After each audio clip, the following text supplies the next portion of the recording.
Elon Sooknanan, head of the Project Management, Infrastructure and Tourism Department of the Environmental Protection Agency, on Tuesday went head-to-head with environmentalist Simone Mangle-Joly in defense of the agency's position to waive the requirement of an environmental impact assessment for the new Demerara River crossing.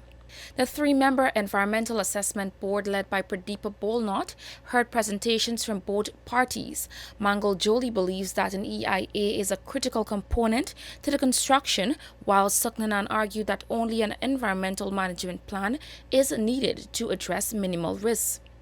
In his presentation, Sooknanan explained that the project went through the EPA's rigorous screening process based on the scale, location, sensitivity, and potential impact of the project. And he said the EPA was guided by the project summary submitted and the feasibility study that included both an environmental and social impact assessment that was conducted by a private company in 2017. The agency, Madam Chair, the agency has screened the project in accordance with the EP Act and has determined that the project is exempted from an EIA.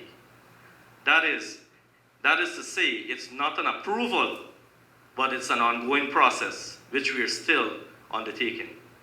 However, an ESMP, including but not limited to a construction method statement, will be required, and further consideration will be given to issues raised throughout this project.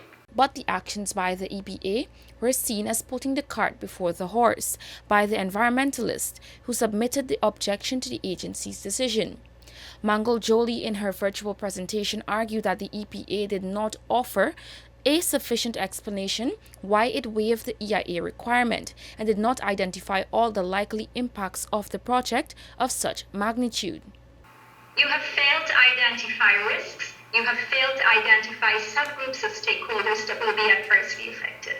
And that's not just the folks along the road, a school that is going to be exposed that perhaps needs a buffer or relocation. It's along the river as well. And the people using that river, including the poorest of the poor, like fishermen who have their boats that they launch off there or are fishing at the mouth of the Demerara. Failure to identify stakeholder groups altogether means your reasons are not adequate, your reasons aren't thought through.